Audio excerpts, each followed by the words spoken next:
Next section is conditioning. Conditioning is so vital for an MMA fighter and so vital for an elite athlete, as well as your normal client who's coming in off the street. Now, most people think, let's just go take a long jog, let's go take a long bike ride, let's do elliptical. I want to squash that myth right now. Horrible for you.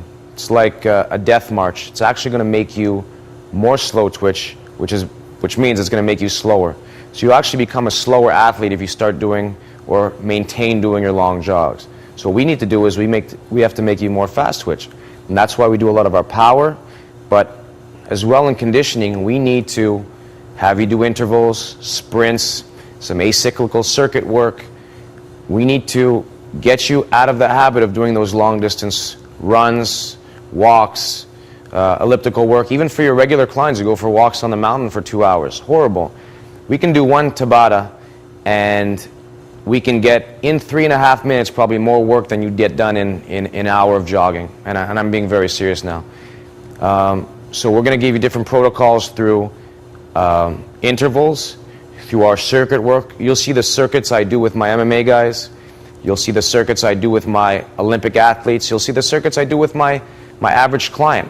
I'll even show you a circuit where I can combine elite level athletes with intermediate clients and have them mesh together, compete in the same circuit, but just use different intensities. The exercise might be almost the exact same. And it's amazing because you wanna train your intermediates and your beginners. You want to train everybody as hard as they can train without getting injured.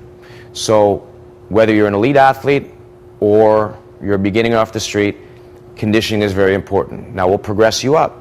So if your interval, if you're off the street, you might be at a 5-to-1 work to rest ratio. That means for every minute you work, I might have to give you 5 minutes to rest because that's how out of shape you are. Now, our athletes are working at a 1-to-1 or negative 2-to-1 work to rest ratio at least. So they'll be working for every minute they work, they either take a minute off or they'll even take 30 seconds off. So they're stressing their system even more and they're adapting. Now, do I suggest you give that to your average client on the street tomorrow? No. Don't stress them too much. Find a capacity that they're at, so you would test them first, maybe with a 3-to-1, 4-to-1, and if they've shown that they can handle that, then work them down into a 1-to-1, and then you can start going negative with them. But very important that you don't try and kill your average clients off the street.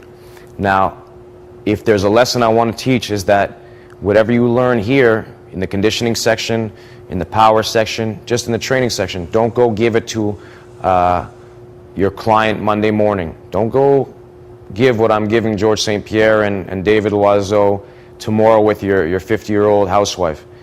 It's not ethical, and basically you're going to hurt your client. Now, is that good for you? It's going to be bad for your reputation.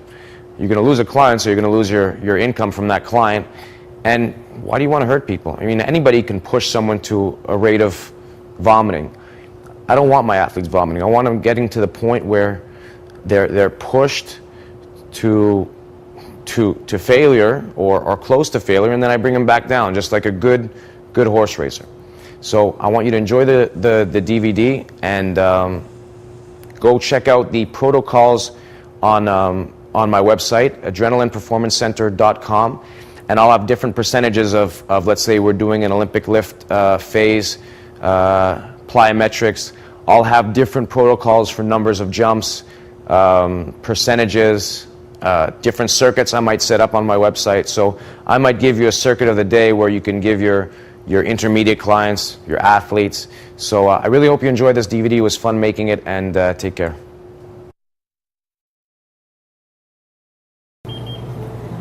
Okay, conditioning. My favorite conditioning tool for my either grapplers, UFC guys, any combat athlete whose work-rest ratio is negative is Tabitha. Tabitha is basically a 20-second on, 10-second off work-to-rest ratio. So it's basically interval training. Whereas a football player needs to be powerful for a short stint and it gets a longer rest. Hockey players the same way. Combat athletes are the complete opposite. They need to be powerful, recover quickly, and be able to, I know it's an oxymoron, but have a high level of power endurance. So what we're going to do here is we're going to demonstrate it on the treadmill. We're going to do incline, basically like doing a hill sprint. So a 20-second on, 10-second off. Protocol I'll use before a fight is we'll do rounds. So 7 times, so 20 seconds on. So that'll be 140 seconds of work, 70 seconds of rest. I'll give him a minute in between, as if he was resting in between his round in the fight. And depending on how many rounds his fight is, if it's a championship fight, we'll go 5 rounds. If it's a regular fight, we'll go 3 rounds. So Cleo's going to demonstrate Tabitha 20 seconds on, 10 seconds off. On the treadmill, we can do it on the Airline Bike, same idea. On the slide board, same idea. It's basically you can do it with any exercise. And if you're with your personal training clients, you can basically do it in a med ball circuit, kettlebell circuit, anything you want to do. But today, very challenging. We're going to do it at 7.5 miles an hour and 15 incline. So Cleo's going to go 20 seconds on, 10 seconds off. Go for it.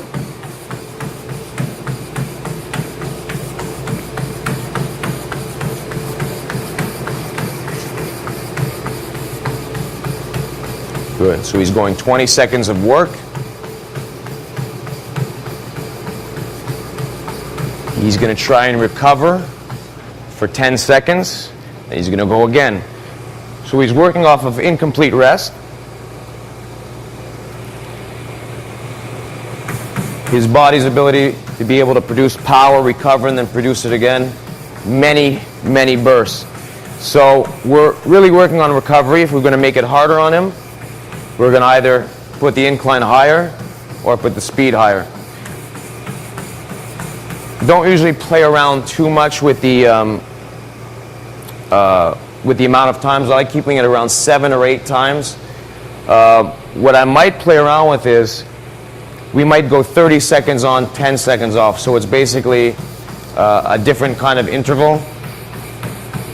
But Tabata in itself is very, very challenging. So you want to keep it at that work to rest ratio. I wouldn't have too many personal training clients doing it at that ratio. And if they do, they would have to do it at a much easier level. Start your personal training clients off a regular positive work to rest ratio. So maybe 30 seconds off, 30 seconds on, a minute off, 30 seconds on, a minute and a half off, depending on what level they're at, if you want to interval train them. And as they get better and they recover faster, you can work them down to 1-to-1 work to rest, and then obviously the combat athletes will go negative.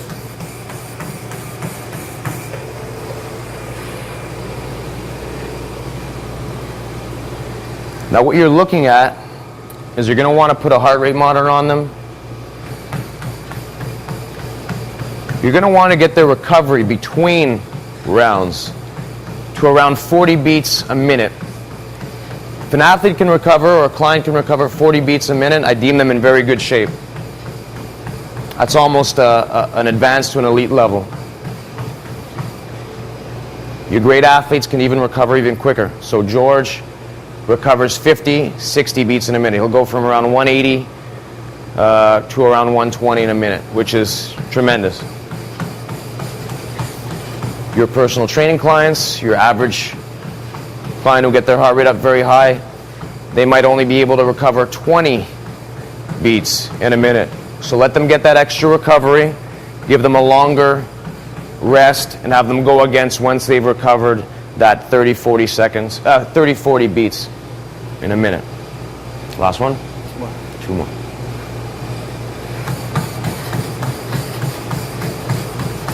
But again, something I can't stress enough. I've said it a million times. Long runs completely out. Whether you've been doing them for a long time, or your coach or trainer has you doing them now, stop it.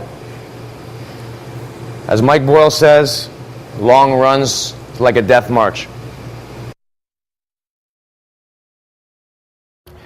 Pushing the sled. Probably if I were to choose one exercise to do with your MMA guys, or athletes in general, pushing the sled would be it. Great for producing power, great for conditioning, just an all-around great tool. Pushing the sled low, you can't go wrong. People, if there's a lot of weight on the sled and you push too high, the sled won't move. So it teaches you good dynamics basically by itself. Great for shooting double legs, producing leg power. What Nordine's going to show is we're only going to load it a bit, and you can change around depending on if you're working a bit more for speed, you'd lessen the load. If you're working a bit more for power strength, you'd put a bit heavier load on and it'd be a bit slower. But right now he's going to push from the bottom. We're going to do 2 lengths just to show you we're going to work for speed. Let's go ahead. Staying low, exploding through. Go. Speed, speed, speed, speed, speed, speed, and rest. Turn it. 7 seconds or better is what we're shooting for. Stay low, explode through. Go.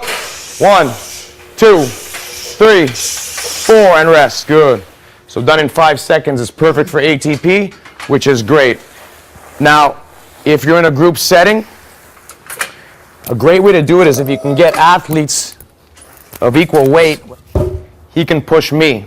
Now, if I weigh 155, 160 pounds, he'll push me there. We might do 2 lengths. Take a break, I'll do 2 lengths. So Nordine's going to push me, explode through, go, dig, dig, dig, dig, dig, and rest. Good. And I could either push him back, or he could push me. It's a great tool, especially if you have a good layout where you can get a good 7-second push. Tremendous. I'm not worried about going even more than 7 seconds.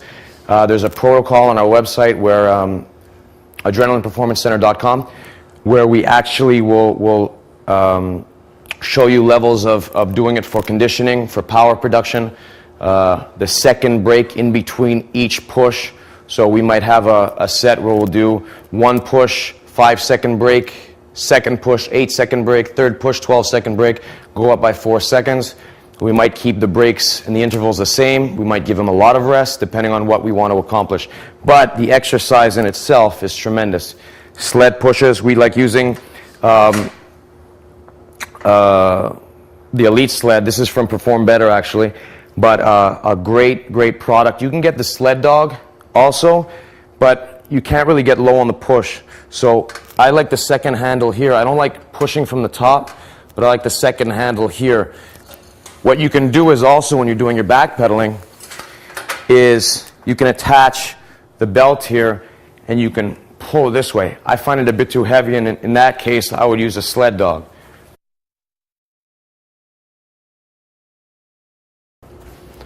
Something I came up with for backwards marching or doing basically sled work backwards on our linear days is I came up with either a band, or you can basically use whatever you want. Now, we use some gliders. You can use valve slides. You can technically, if you're on a certain surface, use towels. I know Phil Nurse in New York uses Thigh pads, and he sits on them.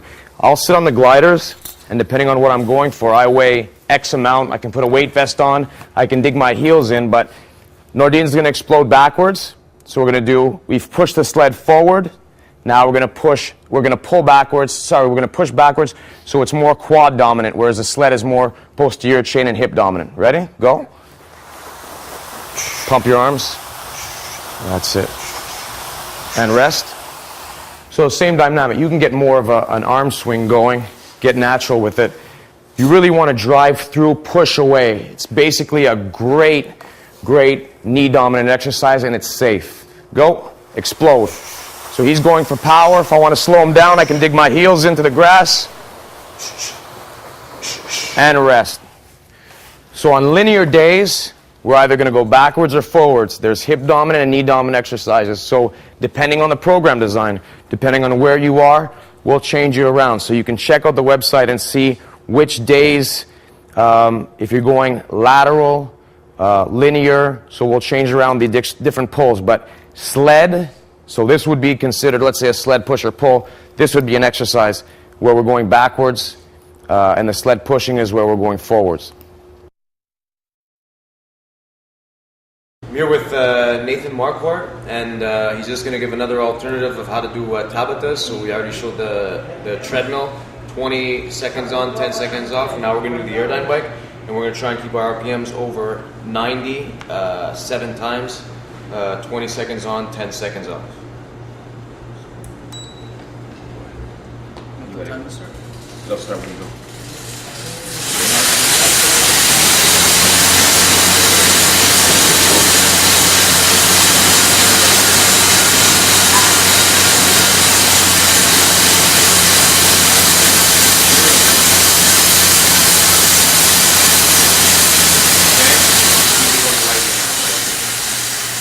Nate kept his RPMs at 100 there. He's gonna get ready to explode again. Ready? Go.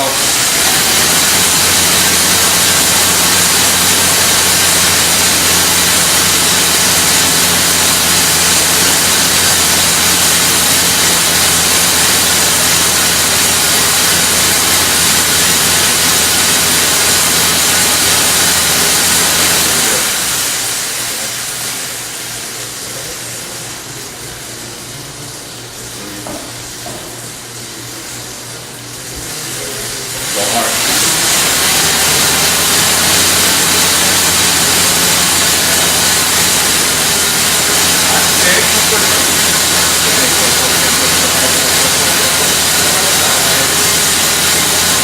Good.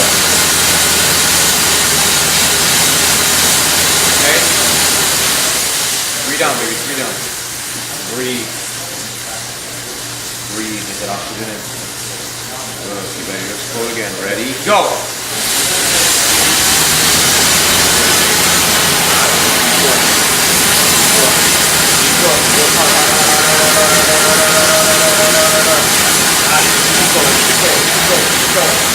Good. 3, 2. Okay. Slow it down. Way to go. Breathe. Breathe. Breathe. Lactic acid is building up. That's it.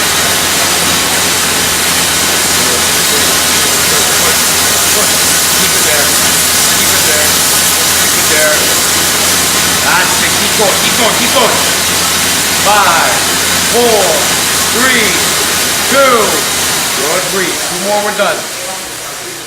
Mentally learning to handle it, the build up, and physically learning how to get rid of it faster. Ready? Go! Hard, hard, hard, hard, hard, hard, hard, hard, hard, hard. Good. Keep going, keep going, keep going, keep going. That's it, keep pushing, Nate. Keep pushing. 5 seconds. 5, 4, keep going. 3, 2. Good. Here we go.